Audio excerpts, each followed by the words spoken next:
All right, let's get to the show. So lots of traveling. I guess the moral of the story there is, hey, let's get your money in order so you can take trips.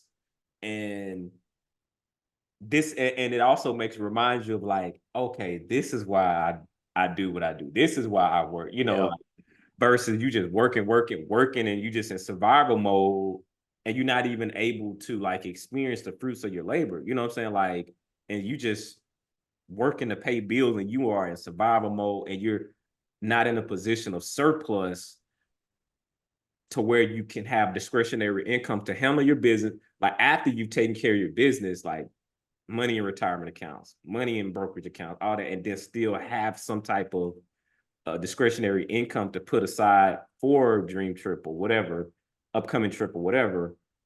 This is what it's all about. All right, so let's shift gears. Let's talk about our first topic. And so the first topic, I'm gonna do a screen share. We're gonna cover a little bit of it. Are you rich? That's the question. And so it's an article that's gonna break down net worths based on it's asking, are you rich based on net worths? And this is a Yahoo Finance article that we're gonna talk through. Do you see my screen? Yep, I see it. All right, let's not waste no more time. So are you rich?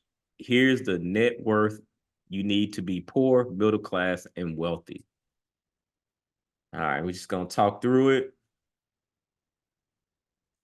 All right. So money talks, but what does your net worth say about you? In the land of opportunity, where fortunes can be made and lost, the question of whether you're considered poor, middle class, or wealthy is complex. It's not just about the numbers in your bank account. It's about the total value of your assets minus your liabilities. That's what net worth is for the audience out there. Assets minus liabilities is what your net worth is. All right, so net worth thresholds in the U.S. So according to the U.S. Bureau, the U.S. Census Bureau and other financial sources, here's a breakdown of median net worth across different economic classes. So you got to be careful, so you got to also understand median net worth. It's different from average. So let's median.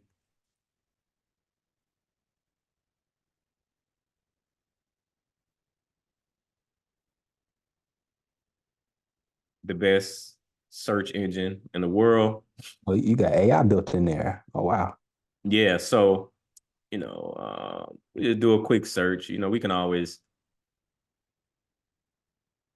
So let's see. I just wanted to see if I can find some on median real quick. All right, so here's some on average versus median. I'm just taking you on a journey here. This was impromptu, but it's important for us to understand the average versus median net worth.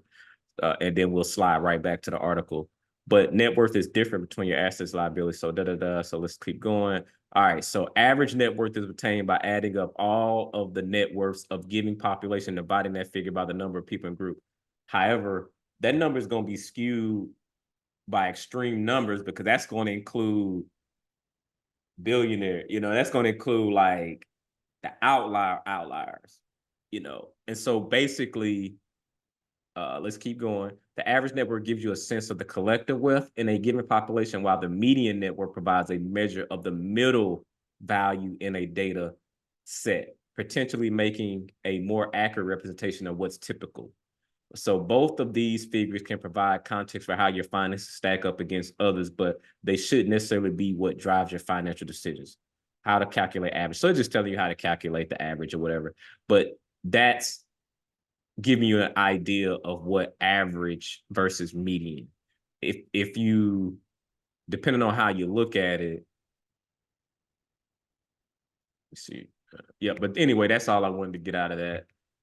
Just so you can follow along. All right, so now going back to the article, here's a breakdown of the median network across different economic classes, and they're using median.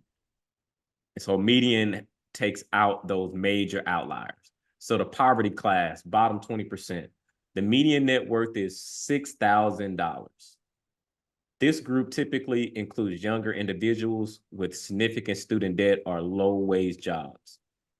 Lower middle class, the next 20%, the median net worth is 43.7. This typically includes young families and early career individuals who save and invest modestly. Middle class, the median net worth is 104.7. This includes individuals in their 40s who have paid off some debt and accrued home equity. Upper middle class, 201.8, 200,000, 201,800. This group often enjoys more discretionary income, which we talk about, and benefits from long-term investments. The wealthy, top 20%, the median net worth is 608. But Wow. what's interesting is I don't know about these numbers because I'm not saying that I hear what they're saying, but as someone that is above, that has a net worth above with the top 20% and it's saying 608, I don't feel wealthy. So I'm thinking in my head, I still got to get my money up. So put it in this perspective. Take that 608 and use the 4% rule, right? So let's say you have a net worth of 608 and it's in the market. Let's just say it's in the market. More than likely, it's probably not. It's probably including the equity in your home and some cash that you might have on hand, as well as your retirement account. So it's your assets minus your liabilities, which is equaling your net worth. So it's probably including your home equity and all that in there, which you really can't do nothing with that unless you sell the house, But let's just say that this is a 608 that is actually in the market. So take that and multiply that by the 4% rule. So 608,000 times 4%. That would About like 24. that would pay you that would pay you $24,000 a year, where you can your money that's in the market and drawing down 4% without touching the principal would give you $24,320 a year. So that's where my money is making money. Like when you hear people say that. That's so 24,000. If you just didn't work a day, you didn't work.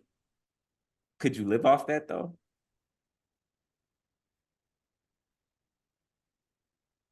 You see what I'm saying? Like, I guess that, what I'm saying? Yeah. Can you really live off that? That might knock off a bill or something for the year, or rent for the year if it's low, or half a rent for the year, something like that. But I don't know if you could. You can't put everything on that. Right. Meaning you're gonna be in a deficit somewhere, is my point, right? With just only $608,000. And saying, like, we're just saying, I want you to think about it from the perspective of like having that amount in the market, and it's, and you're drawing off the interest.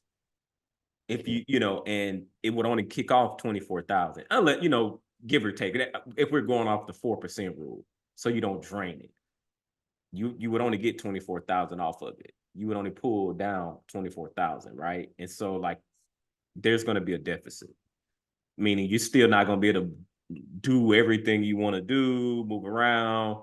You probably still gonna have to work and probably do some other thing, unless you just living off that 24. You living like a miser. You definitely not taking the type of trips that we just talked about. Like, we already planned it because we thinking about Bali and some other things, and we were trying to get an idea of what it would look like, for business class, things like that. So just business class round trip, depending on what it was, we were just looking at, it was like 13,000. It went from 10 to 13,000, somewhere around that. We was looking, had different ones depending on how long or whatever. And so that's not even a hotel, accommodations. That's not excursions that you talked about, right? Like, so yeah, I hear what these numbers are saying, but it's still, but because it's skewed as median, it's not telling a full story on what you truly really need in order to like really do the things that you really really want to do.